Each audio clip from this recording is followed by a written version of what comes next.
ఈరోజు CPM party ఆధ్వర్యంలో రాయదుర్గం పట్టణంలో ఉన్నటువంటి ప్రాంతీయ రవాణా అధికారి కార్యాలయంలో జరుగుతున్నటువంటి మామూలు దందాను వ్యతిరేకిస్తూ ఈ దందాపై జిల్లా ఉన్నత స్థాయి అధికారులు తక్షణమే స్పందించి విచారణ చేపట్టాలని చెప్పి ఆన్లైన్లో చేయాల్సినటువంటి సేవలను ఆఫ్లైన్లో చేస్తూ ప్రజల నుండి వేల రూపాయలను దండుకుంటున్నటువంటి ఈ దళారీ ఎవరైతే ఉన్నారో ఆ దళారీ సంబంధించినటువంటి కుమారుడి పైన చట్టపరమైనటువంటి చర్యలు తీసుకోవాలని చెప్పి సిపిఎం పార్టీకి మేము డిమాండ్ చేస్తున్నాం.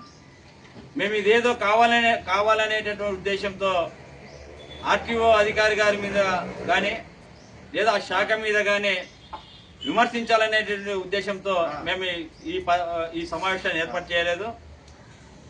గత వారం రోజుల నుండి ఈ శాఖలో జరుగుతున్నటువంటి మామూలు దందా పైన వరుసగా ఇక్కడున్నటువంటి పత్రికల్లో రోజు ఏదో ఒక పత్రికల్లో ఈ మామూలు దందా సంబంధించినటువంటి వార్తలు వెలువడుతున్నాయి. ఆ సందర్భంగానే ఈ వార్తలకు స్పందించినటువంటి సిపిఎం పార్టీ ఈరోజు ఈ సమావేశాన్ని ఏర్పాటు చేయడం జరిగింది. ఆర్టీఓ గారేమో మేమంతా కూడా నిజాయితీగా ఆందోళనలోనే ప్రజలకు అన్ని సేవలు అందిస్తున్నాం, ఎక్కడో కూడా ఒక్క రూపాయి కూడా మేము తీసుకోవడం లేదని చెప్పేసి నీతులు చెప్పేటటువంటి అధికారులు మరి పత్రికల్లో వచ్చినటువంటి ఈ దందా పైన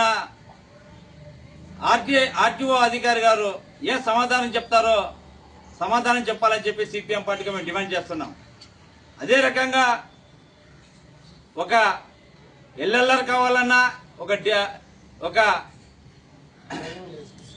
డిఎల్ కావాలన్నా వేల రూపాయలు ఈరోజు దళారీ ఎవరైతే ఉన్నారో దళారీ చేతిలో పెట్టి వారి పనులు చేయించుకోవాల్సినటువంటి పరిస్థితులు ఇక్కడ ఏర్పడడం జరిగింది. వారికి మామూలు ఇవ్వకపోతే ప్రజలు అవసరమైనటువంటి ఎల్ఎల్ఆర్ కానీ డిఎల్కి సంబంధించి కానీ దశల వారిగా వారి కార్యాలయాల చుట్టూ తిప్పుకునేటటువంటి పరిస్థితులు కూడా ఈ కార్యాలయంలో ఉన్నాయి. దీనికి ప్రధాన కారణం మామూలు ఇస్తే 10 నిమిషాల్లో పని జరిపి పంపించడం జరుగుతుంది. కాబట్టి ఇంత జరుగుతున్నప్పుడు కూడా రోజు ఈ పత్రికల్లో రాయదుర్గం ప్రాంతంలో ఉన్నటువంటి ఈ ఆర్టీఓ కార్యాలయంలో జరుగుతున్నటువంటి ఈ మామూలు దందాలపై కథనాలు వస్తున్నప్పటికీ ఎందుకని జిల్లా స్థాయి అధికారులు స్పందించడం లేదో సమాధానం చెప్పాలని సిపిఎం పార్టీకి మేము డిమాండ్ చేస్తున్నాం.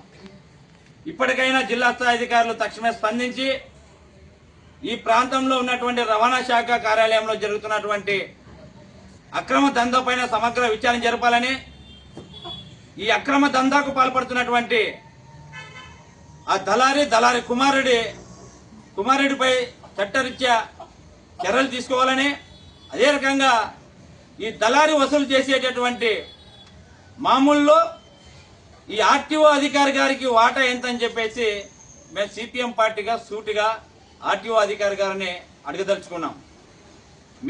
మీరు ఒకవైపు ఏమో ఎటువంటి ఆఫ్లైన్లో మేము పనులు చేయడం లేదు, మొత్తం కూడా ఆన్లైన్లోనే పనులు చేస్తున్నాం, మేము ఎవరి దగ్గర ఒక్క రూపాయి కూడా ఆశించడం లేదు అని చెప్పి చెప్తున్నటువంటి మీరు మరి రోజు పత్రికల్లో వస్తున్నటువంటి కథనాలకు తమరు ఏం సమాధానం చెప్తారో సమాధానం చెప్పాలని చెప్పేసి సిపిఎం పార్టీగా మేము డిమాండ్ చేస్తున్నాం. కావున ఇప్పటికైనా ఈ అక్రమ వసూలు దందాను ఆపకపోతే